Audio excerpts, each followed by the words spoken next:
muzium yang terletak di Fakulti Bahasa Moden dan Komunikasi di Universiti Putra Malaysia, Serdang, Selangor. Penubuhan muzium ini dicetuskan sendiri oleh Naib Ketua UPM iaitu Profesor Datuk Dr.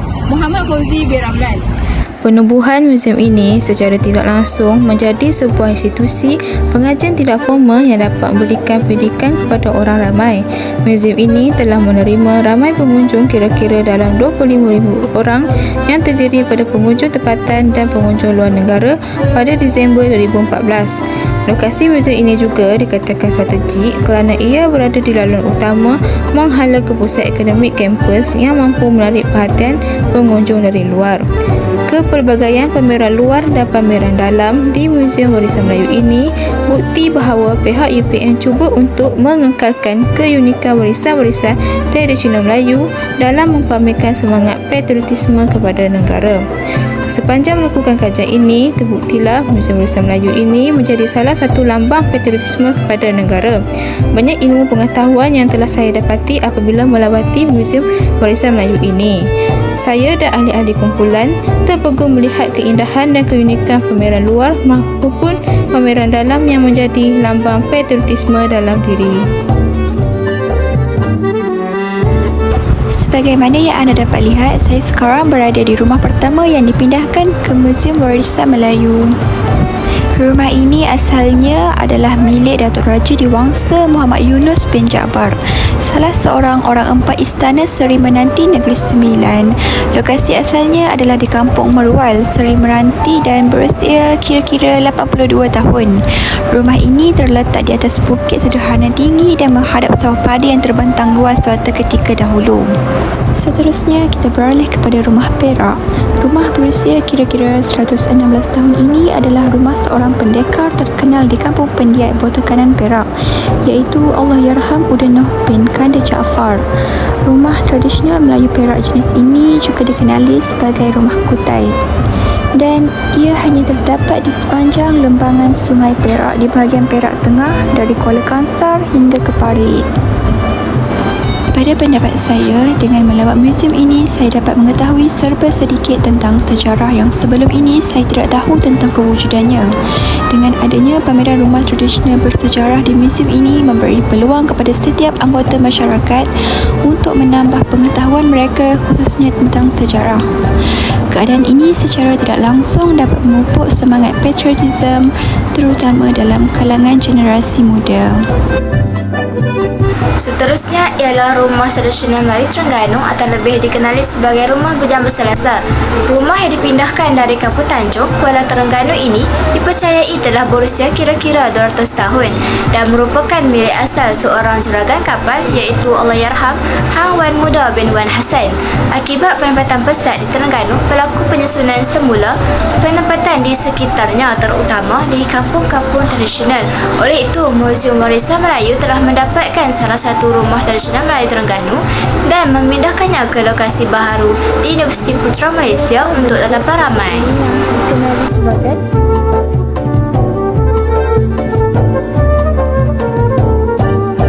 Yang terakhir yang terdapat di pameran luar Muzium Warisan Melayu ialah Rumah Tradisional Pahang atau Rumah Penghulu Ismail bin Khatib Bakar. Rumah yang berusia kira-kira 98 tahun ini asalnya ialah milik Allahyarham Penghulu Ismail bin Khatib Bakar iaitu penghulu mukim kelola di Cerantut, Pahang. Usaha pemindahan rumah ini ke Muzium Warisan Melayu telah direalisasikan menerusi bantuan dan inisiatif oleh Yang Berhormat Parlimen Cerantut iaitu YB Datuk Haji Ahmad Nazlan bin Idris pada penghujung tahun 2014. Bagaimanapun, akibat banjir besar yang melanda negeri Pahang pada bulan Disember 2014, usaha pemindahan hanya dapat dilakukan pada Februari 2015 kerana seluruh kawasan kampung kelola turut tenggelamkan banjir. Rumah ini siap dibina semula di Muzium Warisan Melayu pada 10 April 2015. Warisnya iaitu Zahara Ismail, puteri bongsu kepada penghulu, telah menyerahkan kepada pihak Universiti Putra Malaysia untuk tujuan pemeliharaan. Di dalam muzium ini juga terdapat pameran busana dan tekstil, pameran koleksi busana beserta aksesori yang dipakai sebagai pelengkap gaya, wanita dan jejaka Melayu tradisi. Berbagai jenis dan rupa tekstil yang terdapat di alam Melayu merupakan hasil seni tangan wanita seperti sulaman tangan, seni tekatan dan lain-lain. Setelah melihat koleksi yang dipamerkan, pengunjung pasti dapat membayangkan keagungan wanita Melayu dan kesegakan jejaka pada zaman dahulu. Di sini juga terdapat pameran peralatan dan isi rumah. Segmen ini memberi gambaran mengenai isi di dalam rumah masyarakat Melayu tradisional. Antara koleksi yang dipamerkan ialah seramik, perkakas yang diperbuat daripada tembaga, perak dan lain-lain.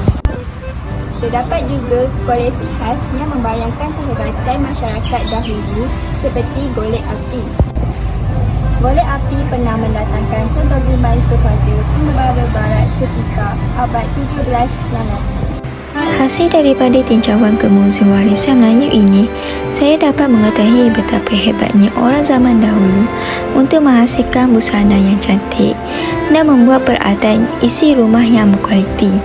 Oleh itu, kita sebagai generasi muda perlulah memelihara dan memelihara khazanah warisan bangsa ini supaya dapat dikekalkan untuk generasi yang akan datang. Manuskrip merupakan segmen yang terpenting kerana di sinilah dipamerkan kebijaksanaan dan ketinggian ilmu yang pernah dicapai oleh masyarakat Melayu terdahulu. Koleksi manuskrip bertulisan tangan yang dipamerkan di sini merupakan koleksi kuliah yang seumpama dengannya dan merangkumi pelbagai jenis bidang ilmu pengetahuan. Terdapat pelbagai manuskrip yang membicarakan tentang ilmu perubatan, pelayaran, ilmu hisab, pertarungan dan lain-lain lagi. Muzium Warisan Melayu di Universiti Putra Malaysia telah memamerkan pelbagai jenis senjata yang digunakan oleh masyarakat Melayu tradisional, dari senjata kecil seperti badik sehinggalah senjata api seperti pedang. Bagaimanapun, koleksi yang penting bagi segmen ini pastilah keris kerana kepentingannya yang diangkat sehingga menjadi simbol kekuasaan. Terdapat lebih 30 bilah keris yang dipamerkan di sini dan setiap satunya mempunyai keistimewaan yang tersendiri.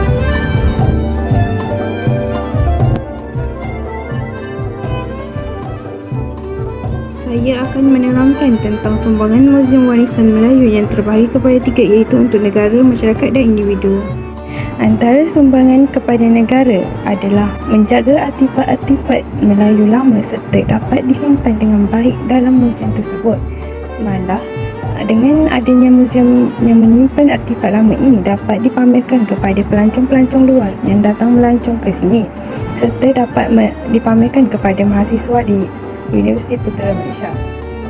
Selain itu, sumbangan kepada masyarakat ialah dapat menyebarkan maklumat dan mendidik masyarakat ke arah yang lebih baik pada masa akan datang. Hal ini juga dapat memupuk kesedaran kepada masyarakat agar menghargai artifak-artifak lama seperti warisan Melayu yang telah lama dihidupkan tetapi telah pupus dek zaman yang berubah dari masa ke semasa. Seterusnya, sumbangan kepada individu pula adalah sebagai institusi pendidikan dan pembelajaran kepada individu dan seterusnya kepada mahasiswa di Universiti Putra Malaysia. Hal ini kerana terdapat mahasiswa yang meminati khazanah-khazanah Melayu lama yang ditinggalkan di Muzium Warisan Melayu. Maka dengan cara ini, para mahasiswa di Universiti Putra Malaysia dapat menjadikan Muzium Warisan